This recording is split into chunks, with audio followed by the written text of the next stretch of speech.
سر جنوبی ایشیا کی اگر ہم بات کریں تو جنوبی ایشیا میں اب بھارت، یعنی ہم 65 کی مثالیں دیا کرتے تھے، اور آپ نے کئی مرتبہ وہ 62 کے حوالے سے بات کی، اس کے بعد ان کو بڑا ان کو پھینٹی اب جا کر لگی ہے ان کو جب چین کے ساتھ سامنا تھا. آپ کیا سمجھتے ہیں بھارت اب ایسے مس ایڈونچر کے لیے کوئی پر تول سکتا ہے آنے والے برسوں میں؟ کوئی اتنی صلاحیت دوبارہ حاصل کر سکتا ہے؟ کوئی شرارت کر سکتا ہے ابھی وقت گین کر رہا ہو؟ شرارت یس، لیکن حملہ یا جنگ نہیں. شرارت کا مطلب ہے گند کرنے کی ایک صلاحیت ہے. کیا اسٹریٹجی ان کی پاکستان کی طرف؟ میں کہتا ہوں it's a 3D strategy. Demonise Pakistan, Pakistan کو بدنام کرو. ڈیمیج پاکستان، پاکستان کو نقصان پہنچاؤ. IMF فیٹف پہنچ جاؤ. اور ڈی اسٹیبلائز پاکستان، دہشت گردی جو را کرتی ہے. دہشت گردی ویسے بھی ریاستی دہشت گرد ہے ہندوستان، تو اب سرٹیفائڈ ہے، امریکہ میں کینیڈا میں کیا ہے. لیکن جو ان کو سبق سکھایا گیا ہے، جو ہم نے سکھایا ان کو اللہ کے فضل سے یہ دونوں راؤنڈز میں، میرے خیال میں وہ یاد رکھیں گے. جیسے چائنا نے سبق سکھایا تھا ان کو 1962 میں، اور اس کے بعد ان کی جرت نہیں ہوئی کہ پھر پنگا لیں. میرا نہیں خیال کہ ہندوستان یہ کام کرے گا. ان کو پتہ ہے کہ ہم تیار بیٹھے ہیں. ہاں اگر ان کی صلاحیت بڑھتی تو ہماری بھی بنتی. تو ہم تیار بھی ہیں، ہمت بھی ہے، صلاحیت بھی ہے، قوت بھی ہے، اور نیت بھی ہے کہ ہم اگر ایسی کوشش کی تو اس کو ٹکا کے کھل کے جواب ملے گا اسٹرانگ. ہم اپنی نوجوان نسل کو یہ کہہ سکتے ہیں جنہوں نے اس وقت کے حالات نہیں دیکھے کہ ہم نے 71 کا بدلہ لے لیا؟ بالکل. بلکہ وہ بدلہ اس طرح لیا کہ ایک بہت بڑا قرض تھا، ہم نے ود انٹرسٹ ان کو واپس کیا ہے. میں کہوں گا انٹرسٹ کے ساتھ، کیونکہ وہ ایک ذہن میں کھٹکتا تھا. ہماری بچپن میں بھی ہمارا ملک 2 لخت ہوا، اور واحد ملک تھا دوسری جنگ عظیم کے بعد جو 2 لخت ہوا بیرونی مداخلت کی وجہ سے، جس میں ہماری اپنی انٹرنل کوتاہی بھی تھی. تو وہ تو ہر ممالک ہوتا ہے. انڈیا میں 17 انسرجنسی چل رہی ہیں، کل کو فورن انٹرونشن ہو تو ملک ٹکڑے ٹکڑے ہو جائے گا. اسی وقت خانہ جنگی ہو رہی تھی نائجیریا میں، افریقہ میں. ایک ملک نے علیحدہ اعلان کر دیا بائفرا نے، لیکن سب نے سپورٹ کیا کہ نہیں اس ملک کو نہیں توڑنا. لیکن یہ جان بوجھ کے ان کی سوچی سمجھی اسکیم کے تحت ہوا، جو ان کا ایک سوچ ہے، ان کا جو بغض ہے، بیکاز ان کو کھٹکتا ہے پاکستان. پاکستان واحد ملک ہے جو ہندوستان کی بالادستی کے سامنے کھڑا ہے. تو میں سمجھتا ہوں کہ یہ ہم نے وہ حساب جو تھا 71 کا چکا دیا ہے ماشاءاللہ.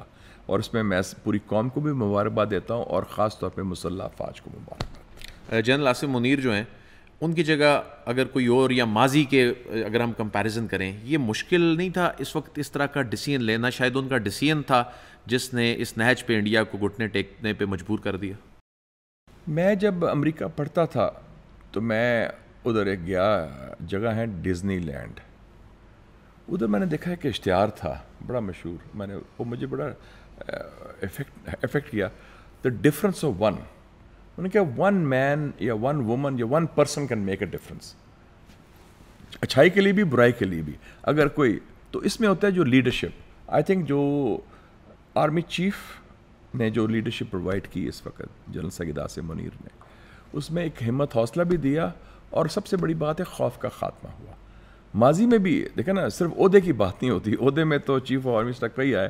ماضی میں آپ کو یاد ہے کہ جب بات ہوئی تو لوگوں نے کہا تھا کہ جی وہ تو ہمارے ٹینکوں میں تیل ڈیزل نہیں ہے، کیا ہوگا، جنگ ہو جائے گی، فلانا ہوگا. بلکہ ہم نے جب 2 جہاز گرائے، 3 اور گرانے لگے تھے، تو وہ کہا نہیں رک جاؤ اور یہ خطرہ ہے، یہ فلانا. تو یہ تھا کہ دیکھی جائے گی، آ جاؤ. اور یہی اسپرٹ میں نے دیکھی پاکستان ایئر فورس میں بھی. اس میں جو air chief marshal Zaheer Ahmed Babar Sidhu ہیں، وہ بھی اسی دبنگ قسم کے، دلیر قسم کے. ٹھیک ہے بھائی، پہ جاؤ، گھبرانا نہیں. تو یہ جو ہے نا، دس از دا اسپرٹ پاکستان کا. جو یہ قائد اعظم کا پاکستان کی اسپرٹ ہی یہ ہے کہ خوف نہیں ہے، اور اس میں ہمت بھی ہے، حوصلہ. اور میں دیکھا، I was a very little boy when 65 war happened. میرے وہ ابھی تک یاد ہے، وہ جو اسپرٹ تھی نا 65 کی، وہ میں نے اسپرٹ 60 سالوں کے بعد اب دیکھی ہے لوگوں کے اندر. وہ جوش، جذبہ، ولولہ، خوف کا خاتمہ، اور وہ کہیں فیس کریں گے. بلکہ لوگ تو ہمارے جلدی میں تھے کہ کیوں دیر کیوں کر رہے ہیں آپ، کیوں نہیں جوابی کارروائی کا. حالانکہ ہم نے بڑا سوچ سمجھ کے، غصے میں نہیں، جلد بازی میں نہیں فیصلہ کیا. تو یہ ایک بہت بڑا ایک ٹرننگ پوائنٹ ہوا ملک کے لیے بھی. ایک نیشنل سیلف کانفیڈنس جو ہوتا ہے نا خود اعتمادی جناب ہمارے کیونکہ ہمارے بارے تھا کہ جی وہ پتہ نہیں معیشت خراب ہے, قیادت جو ہے ہماری سیاسی قیادت کمزور ہے اور سیاسی چپکلش ہے, فلانا IMF دس اینڈ دیٹ. وہ رونا دھونا ہمارے ہاں بہت ہوتا ہے نا روایتی. ہمارے پاس آخری 5 منٹ ہے, میں اس میں آپ سے یہ جاننا چاہوں گا کہ کیا یہ سیز فائر جو کہ امریکہ کے ثالثی کے نتیجے میں ہوا ہے یہ کتنی دیر چل پائے گا, اور اب اگلا منظرنامہ اگر آپ سادہ الفاظ میں عوام کو بتا سکیں وہ کیا ہوگا؟ سیز فائر ول ہولڈ, کیونکہ امریکہ از دا گارنٹور. یاد رکھیں کہ ٹرمپ جو ہے وہ اس وقت انڈیا کا بھی گاڈ فادر ہے, انڈیا کے اوپر ان کا کافی اثر بھی ہے, اور ہمارے جنگ شروع نہیں کی تھی, ہم نے کہا جنگ ختم کریں. تو میرے خیال میں ابھی سچویشن ہوگی جسے کہتے ہیں نو وار نو پیس. نو وار نو پیس کا مطلب ہے کہ ابھی پائیدار امن بھی نہیں ہے اور کوئی جنگ بھی نہیں ہے, لیکن یہ جو لو لیول ٹینشن ہے, کیونکہ ہندوستان کو تو تکلیف تو بہت ہوئی ہے, ان کو مار پڑی ہے, ان کے ذلیل بھی ہوئے ہیں اپنے سامنے. ویسٹ والوں نے بھی کہا کہ آپ نے کیا ہمیں مروا دیا, بےزتی کرا دی. تو وہ جو کسی نہ کسی طریقے سے کیا کر سکتا ہے, اکنامکلی آپ کو بلیڈ کرنے کی کوشش کرے گا, وہ آپ کو دہشت گردی ایکسپورٹ کرے گا, اور کوئی نہ کوئی روز نہ کوئی تنگ کرے گا. کیونکہ جو نیتن یاہو جو کر رہا ہے, سیز فائر تو ادھر ہو گیا, آپ دیکھیں مسلسل کوئی نہ کوئی اس کی خلاف ورزی ہوتی ہے, تو اس کے لیے ہم تیار ہیں, لیکن بنیادی کوئی جنگ کا خطرہ نہیں ہے. ہمارے لیے ایک اسٹریٹجک اسپیس مل گئی ہے پاکستان کو کہ ہم ایک بڑا رول ادا کریں. چین آپ کے ساتھ چٹان کی طرح کھڑا ہے, امریکہ آپ سے اچھے تعلقات چاہتا ہے, مغرب والے بھی, اور جنوبی ایشیا اور مسلم امہ میں پاکستان کی جیسے کہتے ہیں پنجابی میں گڈی چڑھ گئی ہے. وہ مطلب ہے کہ یہ پاکستان نے کمال کر دیا. تو ہماری ایک ری برانڈنگ ہو رہی ہے ملک کی کہ ہم نے یہ کیا ہے. تو اس وقت setting your own house in order is the key thing. جس حوالے سے میں کہتا ہوں کہ دست شفا کی ضرورت ہے, پولیٹیکل ہیلنگ ٹچ, معیشت پر کنٹرول, اور ایک کاؤنٹر ٹیرر اسٹریٹجی, یہ بڑا امپورٹنٹ ہے. باقی حالات ہمارے حق میں ہیں, اور ترکی نے جو کمال کیا ہمارے ساتھ, بلینک چیک, وہ تو جیسے پہلے بھی تھا, وہ تو ایک ہمارے ایسی تعلق ہے جو ایک برادرانہ ایک فیملی کا تعلق ہے.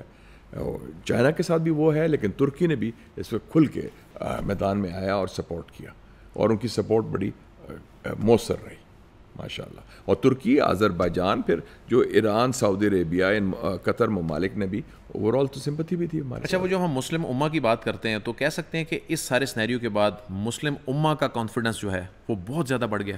اس سے یہ ہوا ہے کہ پاکستان کا امیج تبدیل ہو گیا ہے. پہلے وہ کہتے تھے بھائی یہ پتہ نہیں کی بن رہا پاکستان کا, وہ ذرا نان سیریسلی لیتے تھے, یار بڑے ڈھیلے لوگ ہیں, کمزور لوگ ہیں, پتہ نہیں ہر وقت وہ, کیونکہ ہمارے سرکاری طور پر تو پیسے مانگتے رہتے ہیں ان سے. لیکن انہوں نے کہا کہ یہ یاد رکھیں کہ ایوری باڈی ریسپیکٹس اے ونر, ایوری باڈی ریسپیکٹس قوت. ہم نے دونوں ڈسپلے کر دی کہ ہمارے قوت بھی ہے, اور ہم نے ایک بڑے دشمن کو ہرایا ہے. یہ بہت بڑی بات. ہندوستان کا جو پھونک نکل گئی ہے نا جو اس ساری کرائسس میں, اس سے آپ کا امیج تبدیل ہو گیا. مجھے اتنے ٹیلی فون کالز آئے ہیں, میسیجز آئے ہیں, کوئی فلسطینی, کوئی عرب, کوئی انڈونیشین, ملیشین, بنگالی, نیپالی, ہر جگہ وہ کہہ رہے کہ کمال کر دیا آپ میں تو بڑی جان ہے. تو ہمارا ایک مختلف زاویے سے لوگ پاکستان کو دے رہے ہیں. So it is almost like rebranding of Pakistan. میں سمجھتا ہوں ایک موقع ہے, پاکستان کی ری برانڈنگ ہو گئی ہے. بہت شکریہ مشاہد حسین سید صاحب, آپ نے قیمتی وقت میں سے آپ نے ہمیں وقت دیا اور دلچسپ گفتگو تھی. ناظرین, عدیل وڑائچ کو دنیا پوڈ کاسٹ سے اجازت دیجیے, آپ سے پھر ملاقات ہوگی. اللہ حافظ.